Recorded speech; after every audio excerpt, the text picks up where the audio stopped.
Good day, everybody. This is morning number 1832. We are on Morsels of a Thought, 1832. Today I am reading from Words of Wisdom by William J. Bennett, who compiled the Book of Virtues, a great a treasury of great moral stories. I never remember the title. Ay, ay, ay. I should write it down. Anyway, so I'm here giving you morsels of a thought of wisdom, hopefully to learn the right thing to do for ourselves in our lives so that we bring virtue to the human world as well as to the rest of the world. Knowing the right thing to do is wisdom, and doing it is virtue. I'm going to make a shout out here for a YouTube group called DevNaz, DEVNAZ, who feeds dogs in Turkey because they have a lot of stray dogs and they don't have any programs for trapping, neutering, returning, or sheltering the dogs, or humane euthanasia. There's a lot of brutal killing of stray dogs in Turkey, and De, I forgot his last name. Dev is his first name, and Naz is the beginning of his last name. He's on YouTube, DEVNAZ, Animal Rescue, Dog Rescue, Animal Rescue. I want us to bring more virtue in the world, and by knowing the right thing to do, we have the wisdom to do it. And doing the right thing is, well, doing the right thing, doing the acting on your wisdom is virtue. So,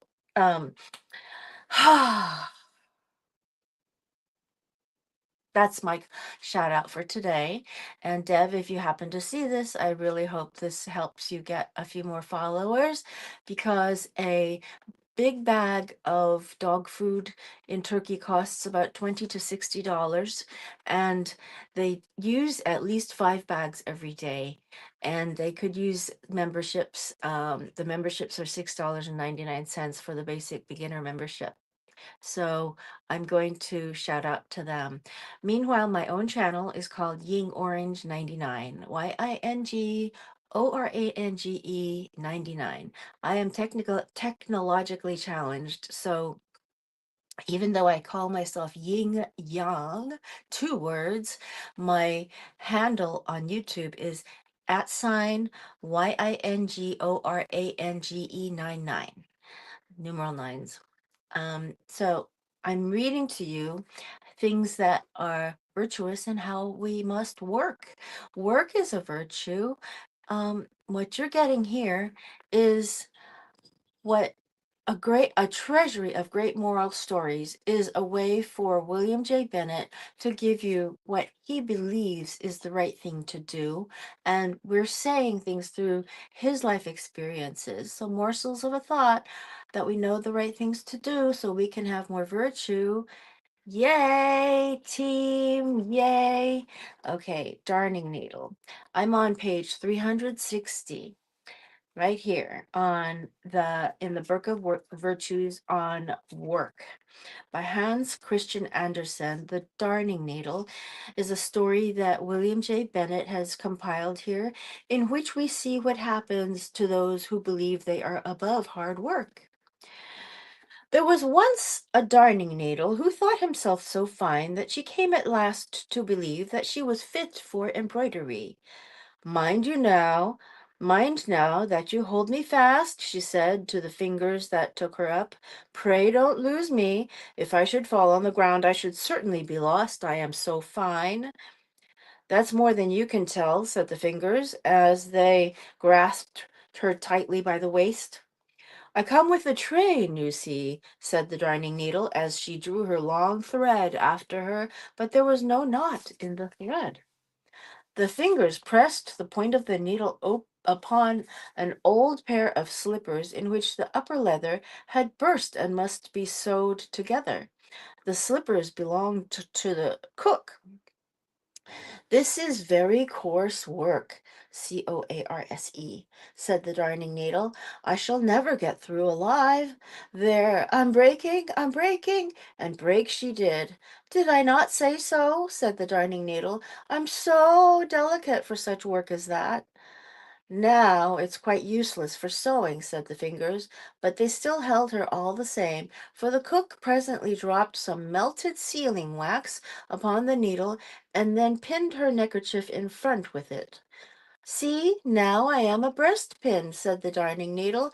I well knew that I should come to honor.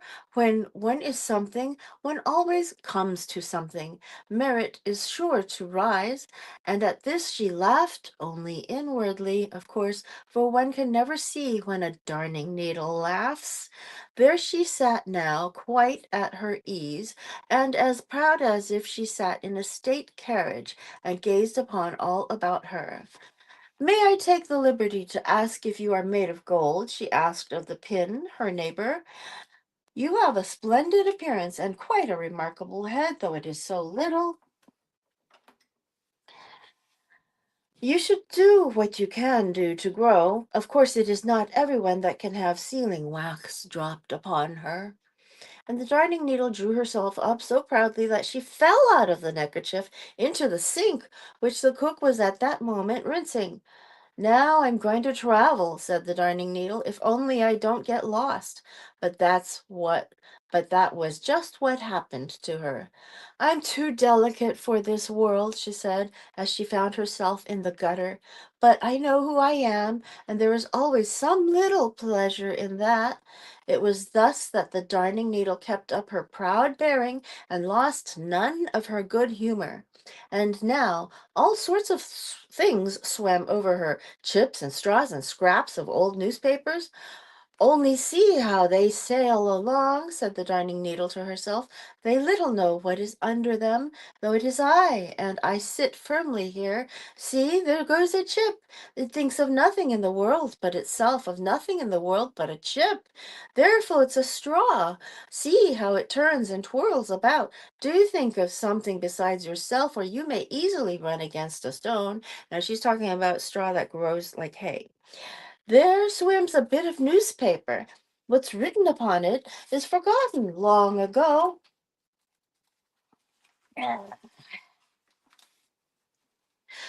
Yet how it spreads itself out and gives itself airs. I sit patiently and quietly here. I know what I am, and I shall remain the same always. Now we are reading from the Book of Virtues on Work by compiled by William J. Bennett, A Treasury of Great Moral Stories. This is by Hans Christian Andersen. One day there lay something beside her, the Darning Needle, that glittered splendidly. She thought it must be a diamond, but it was really only a bit of broken glass from a bottle. As it shone so brightly, the Darning Needle spoke to it, introducing herself as a breastpin. You are a diamond, I suppose? She said. Why, yes, something of the sort. So each believed the other to be some rare and costly trinket, and they began to converse together upon the world, saying how very conceited it was. Yes, said the Darning Needle, I have lived in a young lady's box, and the young lady happened to be a cook. She had 5 fingers upon each of her hands, and anything more conceited and arrogant than those 5 fingers I never saw, and yet they were only there that they might take me out of the box or put me back again. Were they of high descent? Asked the bit of bottle. Did they shine? No, indeed, replied the Darning Needle, but they were none the less haughty. There were 5 brothers of them, all of the finger family, and they held themselves so proudly side by side, though they were of quite different heights. The outermost, Thumbling, he was called, was short and thick-set. He generally stood out of the rank a little in front of the others. He had only one joint in his back and could only bow once. But he used to say that if he were cut off from a man, that a man would be cut off from military military service. Foreman the second put himself forward on all occasions, meddled with sweet and sour, pointed to sun and moon, and when the fingers wrote, it was he who pressed the pen. Middleman, the third of the brothers, could look over others' heads and gave himself airs for that. Ringman, the fourth, went about with a gold belt about his waist, and little Playman, whom they called Peter Spielman, did nothing at all and was proud of that, I suppose. There was nothing to be heard but boasting, and this is why I took myself away.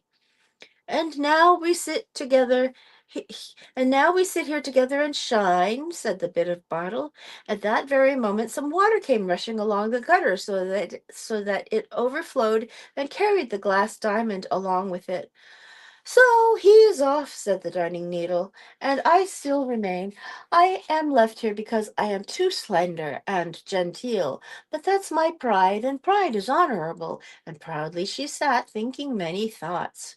I could almost believe I had been born of a sunbeam, I'm so fine. It seems as if the sunbeams were always trying to seek me under the water. Alas, I'm so delicate that even my own mother cannot find me. If I had my old eye still, which broke off, I think I should cry. But no, I would not. It is not genteel to weep.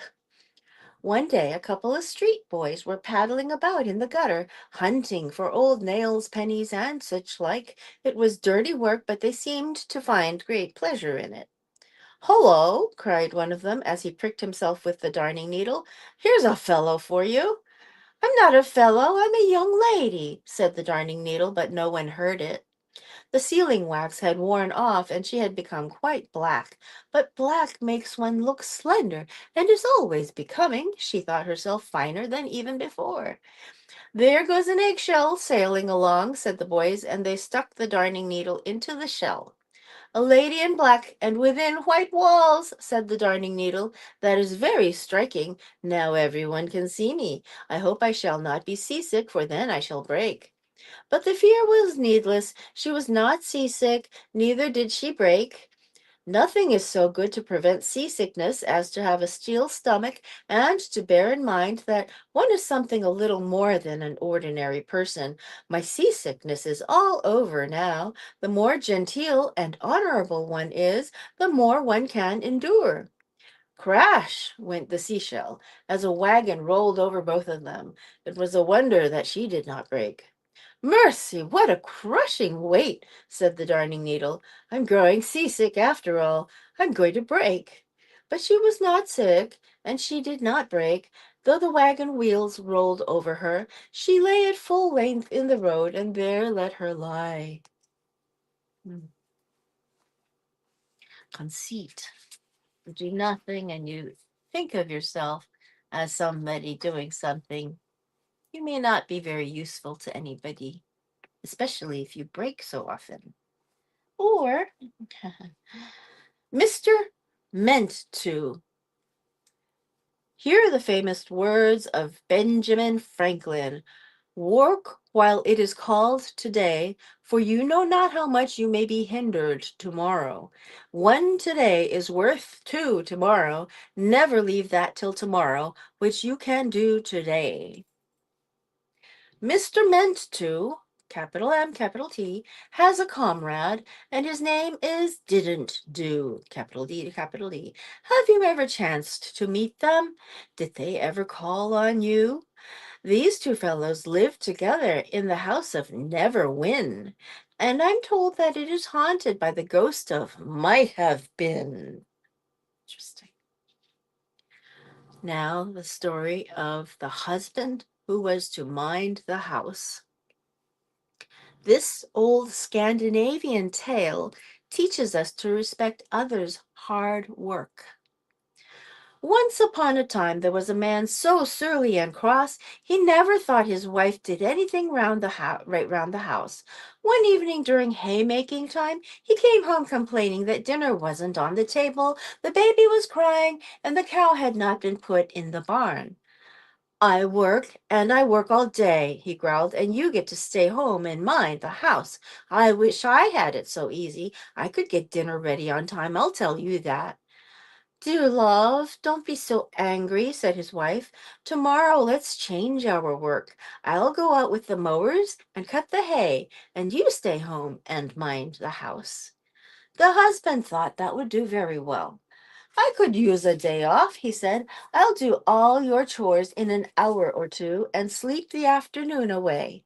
So, early the next morning, the wife put a scythe over her shoulder and trudged out to the hayfield with the mowers. The husband stayed behind to do all the work at home. First of all, he washed some clothes, and then he began to churn the butter. But after he had churned a while, he remembered he needed to hang the clothes up to dry. He went out to the yard and had just finished hanging his shirts on the line when he saw the pig run into the kitchen. So off he dashed to the kitchen to look after the pig, lest it should upset the churn. But as soon as he got through the door, he saw the pig had already knocked the churn over. There it was, grunting and rooting in the cream which was running all over the floor. The man became so wild with rage he quite forgot about his shirts on the line and ran at the pig as hard as he could. He caught it too, but it was so slippery from all the butter it shot out of his arms and right through the door. The man raced into the yard, bound to catch that pig no matter what, but he stopped dead in his tracks when he saw his goat. It was standing right beneath the clothesline, chewing and chomping at every last shirt. So the man ran off the goat and locked up the pig and took what was left of his shirts off the line. Then he went into the dairy and found enough cream to fill the churn again, and so he began to churn for butter they must have at dinner. When he had churned a bit, he remembered that their cow was still shut up in the barn and had not had a mouthful to eat or a drop to drink all morning, though the sun was high. He thought it was too far to take her down to the meadow, so he decided to put her on top of the house, for the roof, you must know, was thatched with grass. The house lay next to a steep hill, and he thought if he lay a wide plank from the side of the hill to the roof, he'd easily get the cow up. But still he couldn't leave the churn, for here was the little baby crawling about the floor. If I leave it, he thought, the child is sure to upset it. So he put the churn on his back and went out with it. Then he thought he'd better water the cow before he put her on the roof, and he got a bucket to draw water out of the well. But as he stooped at the brink of the well, the cream ran out of the churn, over his shoulders, down his back, and into the well. Now it was near dinner time, and he didn't even have any butter yet. So, as soon as he put the cow on the roof, he thought he'd best boil the porridge. He filled the pot with water and hung it over the fire. When he had done that, he thought the cow might fall off the roof and break her neck, so he climbed onto the house to tie her up. He tied one end of the rope around the cow's neck, and the other he slipped down the chimney. Then he went back inside and tied it around his own waist. He had to make haste, for the water now began to boil in the pot, and he still had to grind the oatmeal. So he began to grind away. But while he was hard at it, down fell the cow off the housetop after all, and as she fell, she dragged the poor man up the chimney by the rope. Spelled chimney this time. There he stuck fast, and as for the cow, she hung halfway down the wall, swinging between heaven and earth, for she could neither get down nor up. Meanwhile, the wife, who was out in the field, waited and waited for her husband to call her home to dinner. At last she thought she'd waited enough and went home. When she got there and saw the cow hanging in such an ugly place, she ran up and cut the rope with her scythe. But as soon as she did, down came her husband out of the chimney. So when he so when she went inside the kitchen, she found him standing on his head in the porridge pot. Welcome back, he said after she had fished him out. I have something to say to you. So he said he was sorry and gave her a kiss and never complained again. Isn't that wonderful? He figured out that she was working very, very hard. So now we have The Farmer and His Sons by Aesop. A farmer, being at death's door, and desiring to impart his sons a secret of such moment, called them round and said, My sons, I am shortly about to die. I would have you know, therefore, that in my vineyard there lies a hidden treasure. Dig, and you will find it. As soon as their father was dead, the sons took spade and forked and turned up the soil of the vineyard over and over again in their search for the treasure which they supposed to lie buried there. They found none, however, but the vines, after so thorough a digging, produced a crop such as had never before been seen. There is no treasure without toil.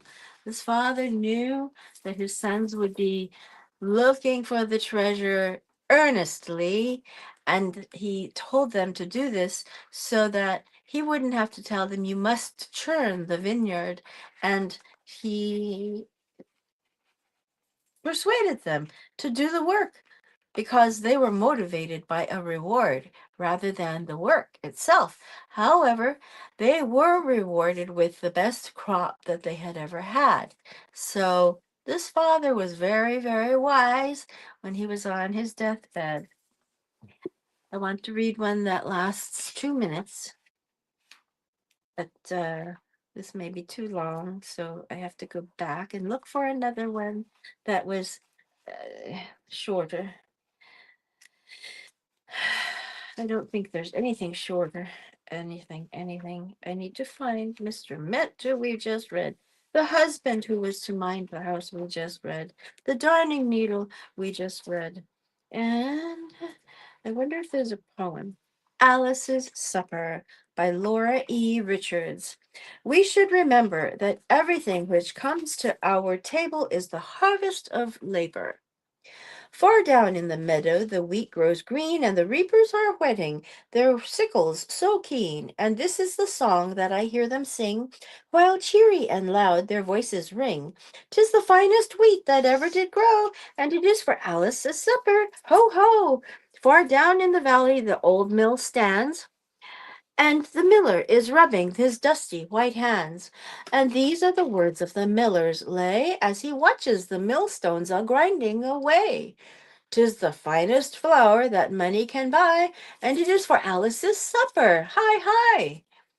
Downstairs in the kitchen the fire doth glow, and Maggie is kneading the soft white dough. And this is the song that she's singing today, while merry and busy she's working away. 'Tis the finest dough by near or by far, and it is for Alice's supper. Ha, ha! By fa, ha, ha, rhyme. And now to the nursery comes Nanny at last, and what in her hand is she bringing so fast? 'Tis a plateful of something all yellow and white, and she sings as she comes with her smile so bright. 'Tis the best bread and butter I ever did see, and it is for Alice's supper. Hee hee. These are beautiful poems of work. The Darning Needle, Alice's Supper. These are all on work. Now, I will suggest that we have to vote. We really, really have to vote to move the needle. Move the needle. Otherwise, you're not moving the needle one single bit. Move the needle. Okay. Talk to you tomorrow. Old Kinderhook.